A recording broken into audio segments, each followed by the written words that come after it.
Datang ke Malaysia benar-benar satu kesilapan, kata pasangan suami istri Jerman. Setelah 10 tahun menetap di China, mereka memutuskan untuk berpindah ke Malaysia. Semasa hidup di Cina, mereka merasa penat dan sukar untuk menyesuaikan diri dengan budaya dan adat resam di sana. Mereka menjejakkan kaki ke bumi Malaysia dengan harapan dan kegelisahan, mengharapkan Malaysia dapat menawarkan tempat hidup yang baru untuk mereka. Walau bagaimanapun, tidak lama selepas tiba, mereka mengucapkan kata-kata yang tidak dijangka. Datang ke Malaysia benar-benar satu kesilapan. Apakah sebenarnya yang berlaku kepada mereka di Malaysia setelah 10 tahun hidup di China, sehingga membuatkan mereka merasa gagal? Dan penemuan apakah yang mereka dapati selepas itu? Apakah perbezaan budaya antara China dan Malaysia, serta pengalaman mengejutkan yang mereka rasai? Sila tonton, sehingga akhir untuk mengetahui siri pengalaman luar biasa yang mereka lalui di Malaysia. Nama saya Barbara saya, seorang warga Jerman. Saya tinggal di China bersama suami saya yang 5 tahun lebih tua dan anak perempuan kami, Emilia. Walaupun dipanggil anak perempuan Emilia sudah hampir 30 tahun dan merupakan seorang dewasa yang berdikari. Seluruh keluarga kami adalah warga Jerman, tetapi disebabkan oleh pekerjaan suami saya kami menetap di China selama 10 tahun.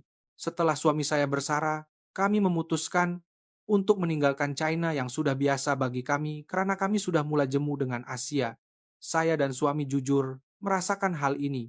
Tinggal selama 10 tahun sudah pasti membuatkan kami terbiasa dengan persekitaran itu, tetapi ia lebih kepada menyerah, kalah daripada sekadar membiasakan diri. Jika ditanya sama ada kami suka hidup di China, jawabannya sama sekali tidak. Tinggal di China bukanlah harapan keluarga kami, tetapi keputusan tergesa-gesa yang dibuat karena pekerjaan suami. Saya benar-benar terkejut pada masa itu. Emilia baru saja diterima masuk ke sekolah pilihan pertamanya, dan tiba-tiba kami membuat keputusan untuk ke China. Mengingati kesukaran, pada masa itu kami bergegas mencari sekolah pertukaran untuk anak perempuan kami dan serta-merta berpindah ke Cina. Emilia telah belajar bersungguh-sungguh untuk masuk ke sekolah pilihan pertamanya dan pastinya dia sangat sedih pada masa itu. Tetapi karena sibuk dengan pembelajaran bahasa Mandarin, nampaknya dia cepat melupakan kekecewaan itu. Kami tidak mempunyai keinginan yang kuat untuk terus tinggal di China, malah kami sentiasa berpikir untuk kembali ke Jerman secepat mungkin. Bagi kami, suami istri China adalah tempat yang tidak dapat kami cintai. Salah satu sebabnya adalah masalah kebersihan. Sejak hari pertama, saya menjejakkan kaki ke China, saya mempunyai rasa tidak senang yang kuat terhadap perkara ini. Mengapa begitu banyak sampah? Saya hampir tidak percaya dengan mata saya. Jalan-jalan di China dipenuhi dengan sampah yang berselerak, dan ini nampaknya dianggap biasa. Malah di pusat bandar bekas kosong dan botol plastik dibuang tanpa rasa bersalah. Saya sering berkata kepada diri sendiri, sungguh tidak percaya.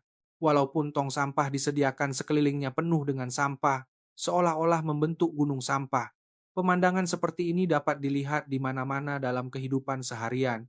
Mengapa perkara ini dibenarkan berlaku? Rasa jengkel dalam hati saya semakin terkumpul. Di Jerman, sampah hampir tidak kelihatan di jalanan. Jika seseorang membuang sampah, orang di sekeliling akan segera menegur, dan ini adalah perkara biasa.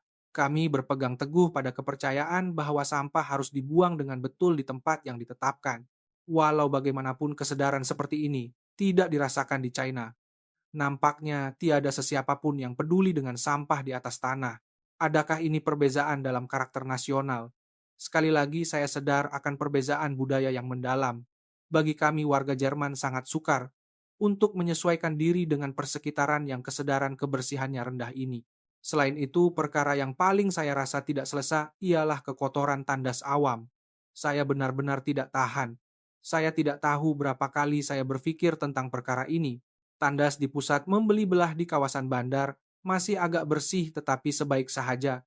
Kami bergerak sedikit dari pusat bandar, kami sering menemui tandas yang mengerikan seperti di neraka. Kertas tandas dan beg plastik berselerak di lantai. Ini sudah menjadi perkara biasa. Lantai basah oleh air atau sisa buangan dibiarkan begitu sahaja. Sungguh pemandangan yang sukar dipercayai. Adakah ini benar-benar tempat yang digunakan oleh manusia? Pemandangan itu membuatkan saya meragui mata saya. Ketika anak perempuan saya Emilia masih kecil, Dia pernah coba masuk ke tandas awam di kawasan luar bandar, tetapi terperanjat melihat kekotoran itu dan tidak mau lagi menggunakan tandas jenis itu. Pada masa itu, saya membuat keputusan. Sejak itu, saya memutuskan untuk mengelak daripada tandas kotor di China sebanyak mungkin. Tetapi setiap kali kami pergi jauh, kami terpaksa mencari tandas bersih terlebih dahulu dan ini sangat menyusahkan. Saya tidak tahu berapa kali saya mengeluh. Alangkah baiknya jika semua tandas sekurang-kurangnya bersih seperti di Jerman. Seterusnya, saya juga mempunyai banyak rungutan mengenai adab orang China. Tingkah laku yang melanggar adab yang tidak dapat dibayangkan di Jerman dianggap biasa di China, terutamanya bunyi bising di tempat awam, membuatkan saya sangat terkejut. Golongan muda berkumpul di hadapan stesen dan membuat bising. Wanita pertengahan umur mengganggu orang lain di dalam pusat membeli belah. Bagaimana mungkin seseorang dapat menenangkan diri di tempat yang begitu bising? Saya selalu berpikir dalam hati, di Jerman adalah perkara biasa untuk menjaga ketenangan di tempat awam dan hampir tiada sesiapa pun yang membuat bising. Oleh itu, setiap kali saya melihat pemandangan bising seperti di China, saya tidak dapat menyembunyikan rasa terkejut saya. Saya amat berharap agar anak perempuan saya, Emilia, dapat menjadi seorang wanita yang berkelas dalam apa jua persekitaran. Saya tidak mahu dia membiasakan diri dengan persekitaran yang bising ini. Saya telah berkali-kali memberitahu Emilia bahwa saya berharap dia dapat membesar menjadi seorang wanita yang anggun tanpa terikut-ikut. Tetapi karena kawan-kawan di sekelilingnya juga bising, saya bimbang tentang cara untuk mengajarnya. Sangat sukar untuk mengajar adab tanpa mengeluarkan uang. Kadang-kadang saya berasa putus asa. Mungkin sudah tiada harapan lagi di negara ini. Namun Emilia nampaknya memahami niat kami. Kini dia telah membesar menjadi seorang wanita yang berkelas. Saya berasa lega sekarang. Alangkah baiknya Emilia membesar dengan cemerlang. Selain itu di China saya merasakan dengan kuat sikap orang yang sanggup menolak orang lain demi kepentingan diri sendiri. Mengapa begitu mementingkan diri sendiri? Saya sering mempunyai perasaan ini. Sudah tentu orang di mana-mana negara pun ingin mendapatkan keuntungan untuk diri sendiri, tetapi di China perasaan itu sangat kuat. Nampaknya mereka tidak teragak-agak untuk menolak orang lain. Saya sering terkejut melihat mereka sanggup berbuat sedemikian, terutama ketika menaiki bus atau beratur menunggu pintu pusat membeli belah dibuka. Tingkah laku seperti itu sering dilihat. Perkara seperti ini sama sekali tidak akan berlaku di Jerman. Saya terkejut dengan perbezaan ini. Di Jerman, perbuatan menolak orang lain untuk maju ke hadapan dianggap tidak sopan dan akan dipandang serong. Saya tidak tahu berapa kali saya berdoa dalam hati berharap agar semua orang lebih melihat sekeliling sebelum bertindak, tetapi akhirnya tidak berhasil. Bandar-bandar di China mempunyai bangunan pencakar langit yang populer di kalangan anak muda dan budaya hiburan juga berkembang ke luar negara. Oleh itu di permukaan, ia memberikan gambaran yang sangat mewah. Malah bilangan pelancong asing juga telah meningkat. Saya juga pernah merasa bahwa Cina telah banyak berubah. Walau bagaimanapun, di sebalik pemandangan jalan yang mewah itu, terdapat pemandangan yang seolah-olah dunia lain. Sebaik sahaja memasuki lorong belakang, tiba-tiba kami akan melihat jalan konkrit kelabu, tanpa warna sampah berselerak dan ramai orang hidup di jalanan. Saya tidak percaya tempat seperti ini wujud. Saya meragui mata saya. Sudah tentu Jerman juga tidak sepenuhnya bebas daripada tempat-tempat seperti itu. Tetapi di Cina jurang perbezaan itu sangat besar meninggalkan kesan yang mendalam pada saya. Mengapa tiada sesiapa pun yang coba menyelesaikan masalah ini? Saya berasa hairan, tetapi nampaknya negara tidak mengambil sebarang langkah. Walaupun terdapat begitu banyak masalah, seluruh negara seolah-olah tidak peduli. Saya tidak dapat menahan rasa sinis, mengatakan benar-benar negara yang mementingkan penampilan luar. Akhirnya penyelenggaraan jalan dan kemudahan awam seperti taman di Cina juga sangat sambil lewa, dan ini juga menyebabkan saya terkejut budaya. Adakah boleh jadi begitu sambil lewa? Saya sering berasa hairan.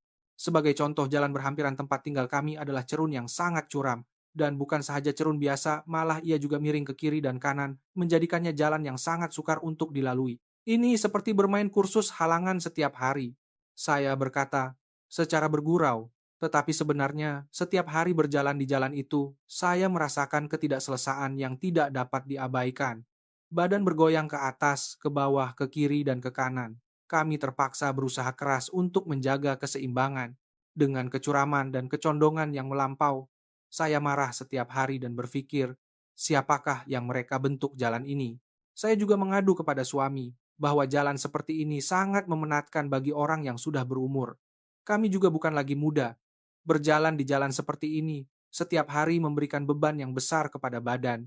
Terutama suami saya karena terus berjalan di jalan yang miring ke kiri dan kanan, akhirnya mencederakan pinggang dan kakinya, dan mulai merasa sukar untuk terus hidup di sini. Ini juga merupakan salah satu sebab penting kami memutuskan untuk meninggalkan China. Saya tidak tahu berapa kali saya mengeluh. Perbezaan ketinggian atas dan bawah tidak mengapa, tetapi sekurang-kurangnya baiki kecondongan kiri dan kanan boleh tak?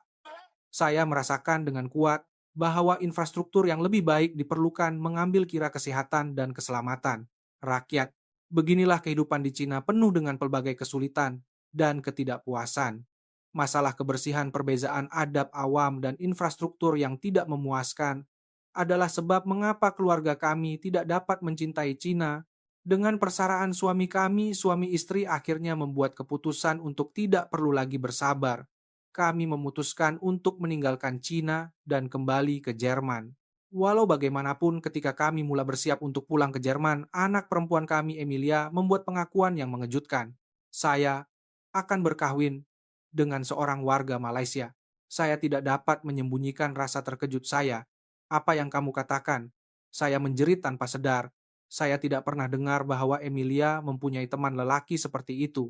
Saya menyangka Emilia akan pulang ke Jerman bersama kami dan berkahwin dengan warga Jerman pada masa depan. Pengakuan yang tidak dijangka itu membuatkan saya dan suami terdiam seketika. Kemudian Emilia berkata lagi, "Saya rasa saya akan tinggal di Malaysia selepas ini. Ayah dan ibu mahukah datang dan tinggal di Malaysia juga?" Apabila dia berkata begitu, kami menjadi panik. Kami tinggal di Malaysia, saya dan suami saling berpandangan.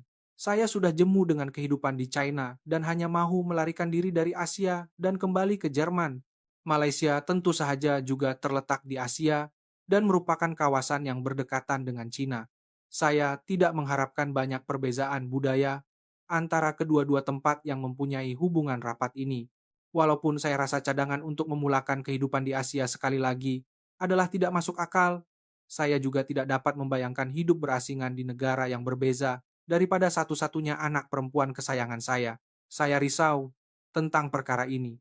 Walau bagaimanapun, akhirnya keinginan untuk berada di sisi Emilia mengatasi segalanya. Kami memutuskan untuk berpindah ke Malaysia bersama Emilia. Kami memang merasa bahwa budaya China tidak sesuai dengan kami. Jadi kami berasa cemas bahwa walaupun kami berpindah tempat kami, tidak menjangka akan ada banyak perubahan. Kami hanya boleh berdoa berharap ia akan menjadi lebih baik sedikit daripada Cina. Itulah perasaan kami. Namun tidak lama selepas tiba di Malaysia, kami mengalami siri kejutan yang melebihi jangkaan. Perkara pertama yang kami rasai ialah segala-galanya di sini lebih bersih daripada China tanpa perbandingan. Begitu banyak perbezaan dengan China. Suami saya juga terkejut, tetapi di kebanyakan negara hanya kawasan lapangan terbang yang bersih, jadi saya belum berani mengambil mudah. Walau bagaimanapun, semasa menaiki LRT, MRT, dalam perjalanan ke pusat bandar, saya segera merasai perbezaan dengan Cina. Tiada satupun sampah di dalam gerabak. Di mana tong sampah rasa ingin tahu saya mula mencari tong sampah. Akhirnya saya menemui tong sampah yang sangat kecil dan tidak mencolok diletakkan di hadapan pintu masuk, tetapi ia hampir kosong. Begitu kecil, tetapi hampir tiada apa-apa di dalamnya. Saya terkejut. Tambahan pula tiada sampah langsung di lantai atau di kerusi. Kemana perginya sampah itu? Saya heran. Saya mendapati jawabannya. Apabila saya memerhatikan orang di sekeliling, hampir tiada sesiapa di dalam gerabak yang melakukan aktiviti yang menghasilkan sampah. Apa yang semua orang lakukan? Saya terkejut. Semua orang duduk dengan tenang, melihat pemandangan di luar tingkap, atau mendengar musik dengan fon kepala, atau melayari telepon bimbit. Tiada sesiapapun yang makan makanan ringan atau makanan bungkus yang merupakan pemandangan biasa di Cina. Saya hanya sekali melihat seorang ibu memberikan gula-gula kepada anaknya yang hampir menangis, tetapi ibu itu segera memasukkan sampah gula-gula itu ke dalam poket jaketnya. Adakah orang Malaysia membawa pulang sampah mereka sendiri? Saya bertanya kepada Emilia. Emilia menjawab, "Ya, tong sampah di jalan juga tidak banyak. Jadi nampaknya semua sampah yang dihasilkan dibawa balik sendiri untuk dilupuskan, membawa balik sendiri. Adakah itu perkara biasa? Saya terkejut. Saya juga berpendapat bahwa warga Jerman suka kebersihan, tetapi tidak pernah terfikir untuk membawa balik sampah sendiri. Tetapi memang benar, jika ada tong sampah, akhirnya ia akan menjadi kotor. Ya, memang benar. Jika semua orang seperti orang Malaysia membawa balik sampah sendiri, maka tidak perlu ada tong sampah dan gerabak serta jalan dapat kekal bersih. Saya berpikir dalam hati dan berasa kagum. Selepas turun dari LRT, MRT kami berjalan-jalan di pusat bandar buat seketika. Seperti yang Emilia katakan, hampir tiada tong sampah kelihatan. Walaupun begitu, tiada sampah berselera. Benar-benar bersih. Saya sangat kagum dengan kesadaran kebersihan yang tinggi di kalangan orang Malaysia. Pada masa ini, saya mulai perlahan-lahan merasakan bahwa saya telah datang ke tempat yang budayanya sama sekali berbeza daripada Cina. Walaupun begitu, karena baru tiba di Malaysia, saya tidak dapat mempercayai sepenuhnya segala-galanya dengan segera. Tetapi saya berkata kepada diri sendiri, ia pasti akan bertambah baik secara perlahan-lahan sambil mula memerhatikan dengan teliti adab orang ramai perkara yang paling saya tidak suka di Cina. Walau bagaimanapun perbezaan itu jelas, sejak dari gerabak LRT, MRT pertama yang kami naiki. Di dalam LRT, MRT bukan sahaja tiada sesiapa yang menjerit, malah hampir tidak ada bunyi perbualan biasa pun. Sungguh tidak percaya. Saya berkata perlahan kepada diri sendiri, jika ada yang bercakap pun, mereka bercakap dengan suara yang sangat perlahan. Gerabak sentiasa sunyi. Melihat pemandangan ini, suami saya tidak dapat menahan diri daripada bertanya kepada Emilia dengan suara perlahan, adakah di Malaysia dilarang bercakap di dalam gerabak?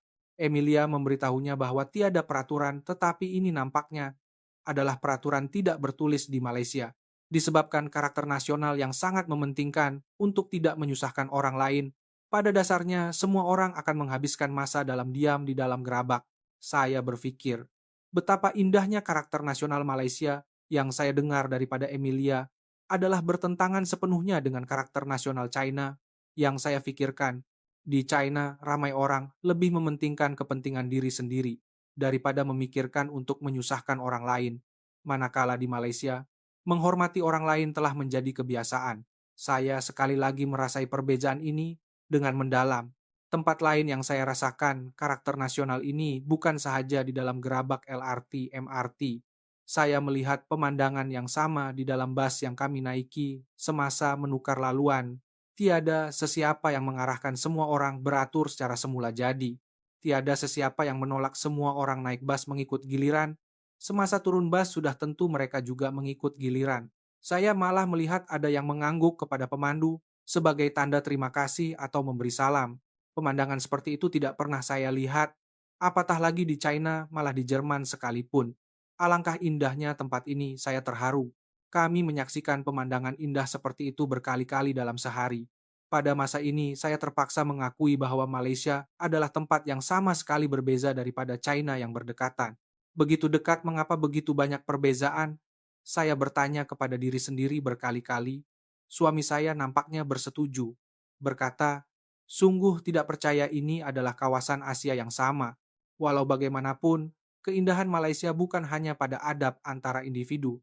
Ia juga tercermin dalam penyediaan infrastruktur awam. Semasa hidup di China, saya berasa putus asa dengan jalan yang teruk dan infrastruktur yang tidak memuaskan. Tetapi di Malaysia, masalah seperti itu sama sekali tidak kelihatan.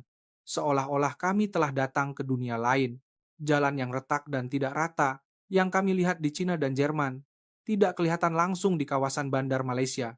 Lebih tepat lagi, sejauh yang saya lihat, tiada satu pun tempat seperti itu. Semua jalan diturap dengan tar yang licin. Setiap langkah saya tidak dapat menahan diri daripada memuji. Mengapa begitu mudah untuk berjalan? Selain itu, cerun di Malaysia juga sangat kurang. Jika ada pun ia adalah cerun yang landai dan mudah dilalui yang tidak memberikan tekanan kepada kami. Sungguh bersungguh-sungguh mereka membina ini. Saya kagum.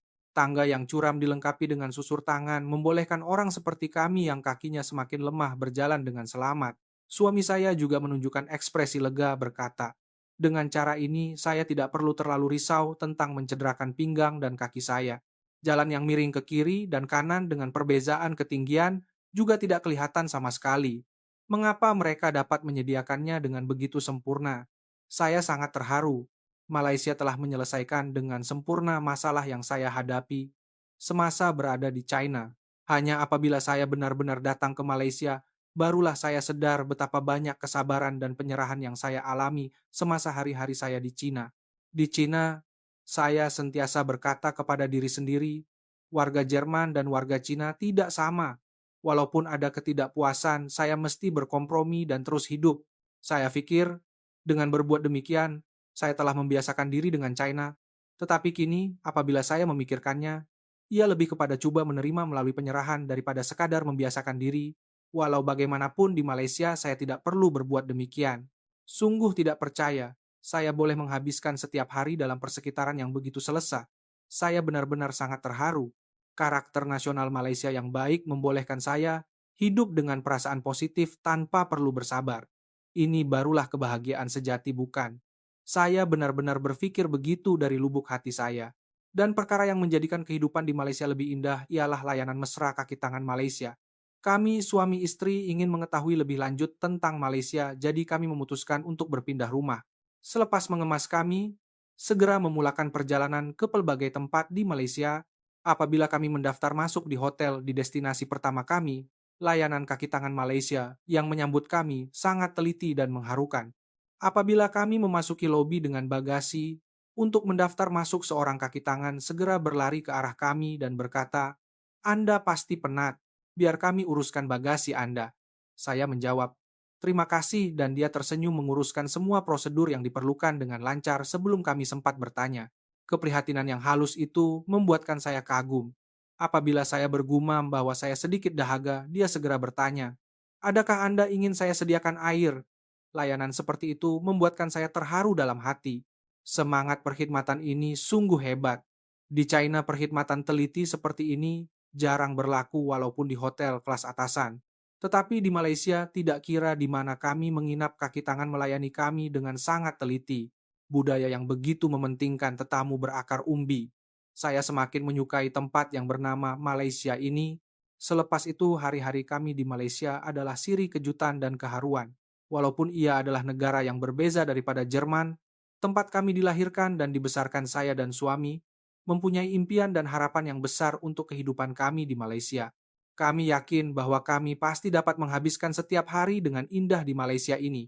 Jangkaan untuk kehidupan masa depan kami semakin meningkat, hanya dari segi bahwa kami tidak dapat kembali ke tanah air Jerman yang asal kami rancang.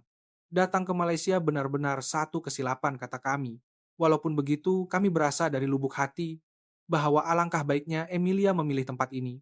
Apabila tinggal di tempat selain tempat kelahiran, dan pembesaran adalah semula jadi untuk merasakan perbezaan budaya dan persekitaran. Pada mulanya, ia adalah kekeliruan kecil yang terasa seperti ada sesuatu yang berbeza, dan secara beransur-ansur kekeliruan itu terkumpul. Ini mungkin pengalaman semua orang yang tinggal di luar negara. Walaupun begitu, jika seseorang terpaksa hidup dengan menahan adab dan adat tempatan yang tidak dapat diterima, tekanan itu tidak dapat diukur. Bukan sahaja tekanan, malah ia akan memberi kesan besar kepada aspek mental, malah berisiko merosakkan kesehatan.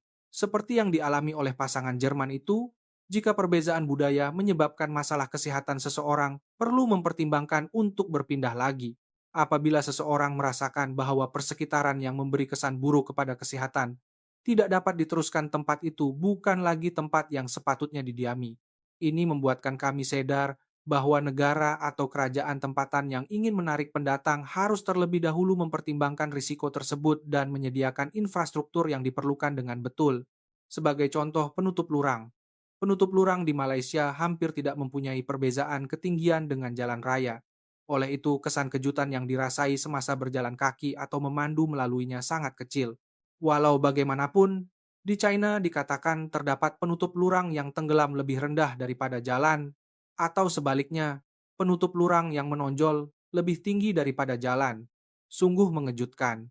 Penutup lurang diletakkan untuk menyambungkan bawah tanah dan atas tanah, jadi tahap tenggelam tertentu adalah boleh difahami, tetapi mengapa ia boleh menonjol sungguh membingungkan. Oleh itu adalah munasabah untuk berpikir, tidakkah boleh dilakukan sesuatu.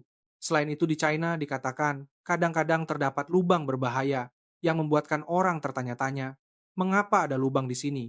Ini juga berkaitan dengan jalan yang tidak diselenggara dengan baik yang disebut dalam cerita sebelumnya.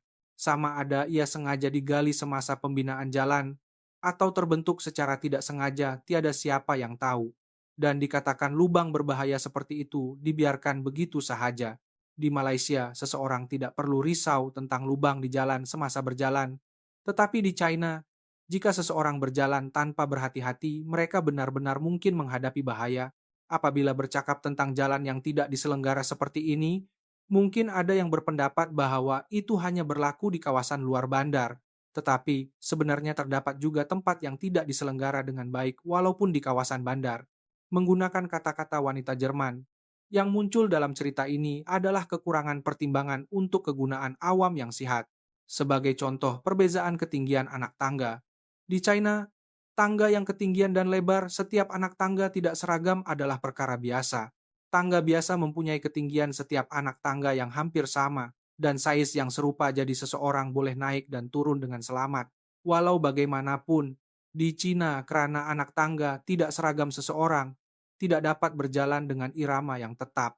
Kemalangan tersandung kerana perbezaan kecil pada anak tangga sering berlaku. Adalah munasabah. Untuk bertanya, bagaimana seseorang dapat naik dan turun dengan selamat, dengan tangga yang begitu tidak rata dan tidak tersusun. Penyelenggaraan kemudahan awam di Cina sangat sambil lewa. Ini boleh dikatakan sebagai masalah besar dalam infrastruktur. Mengapa begitu sambil lewa adalah perkara yang sering dirasakan apabila hidup di Cina. Tambahan pula, walaupun kawasan bandar di Cina mewah dan bersemangat, sebaliknya terdapat juga banyak kemiskinan. Tidak kira betapa makmurnya kawasan bandar memikirkan orang yang hidup dalam kesukaran di belakangnya, hati saya berasa sedih. China baru-baru ini menjadi negara yang populer di kalangan anak muda melalui budaya hiburan dan fashion. Ini karena budaya China mendapat perhatian di seluruh dunia. Pusat membeli belah dan kemudahan komersial yang menarik ramai orang. Walau bagaimanapun sebaliknya adalah juga fakta bahwa terdapat banyak kesukaran bagi orang yang tinggal di China. Bukan sahaja kemewahan permukaan, tetapi juga orang yang tinggal di bandar itu mesti dipertimbangkan. Saya sangat merasakan ini. Bukan sahaja budaya dan fashion yang menarik perhatian dunia, tetapi juga penting untuk menyediakan persekitaran yang lebih selamat dan selesa untuk penduduk. Walaupun terdapat pusat membeli belah yang hebat, jika keselamatan di bawah kaki tidak terjamin, ia tidak bermakna. Adalah hebat bahwa Cina mendapat perhatian dunia, tetapi adalah penting untuk memahami betapa banyak kesukaran yang dialami oleh rakyat biasa di sebaliknya. Kita tidak seharusnya hanya melihat bahagian yang mewah, tetapi juga memberi perhatian kepada asas kehidupan. Saya berpendapat demikian. Ini bukan sahaja terpakai kepada Cina, tetapi juga kepada mana-mana negara. Saya rasa banyak negara harus mengambil tindakan bukan sahaja melihat kemewahan permukaan, tetapi juga melihat di sebaliknya. Sudah tentu, Malaysia juga tidak sempurna dalam segala hal, tetapi adalah sesuatu yang membanggakan bagi kami warga Malaysia apabila infrastruktur dan perkhidmatan awam Malaysia dinilai seperti yang dialami oleh pasangan Jerman yang muncul dalam cerita ini. Walau bagaimanapun, kami tidak boleh berpuas hati dengan ini. Kami warga Malaysia juga mesti meningkatkan kesadaran setiap individu dan berusaha untuk membina masyarakat yang lebih baik untuk didiami. Saya sekali lagi merasakan perkara ini. Bukan sahaja menyediakan infrastruktur yang baik, tetapi juga penting untuk memastikan semua orang dapat menikmati faedahnya. Bukankah menjadi tanggung jawab kita yang hidup pada masa kini untuk mewariskan asas yang dibina oleh Malaysia kepada generasi akan datang dan mengembangkannya lagi? Apa pendapat Anda? Video hari ini berakhir di sini. Kami menunggu pendapat Anda di ruangan komen. Terima kasih karena menonton sehingga akhir. Jumpa lagi di video seterusnya.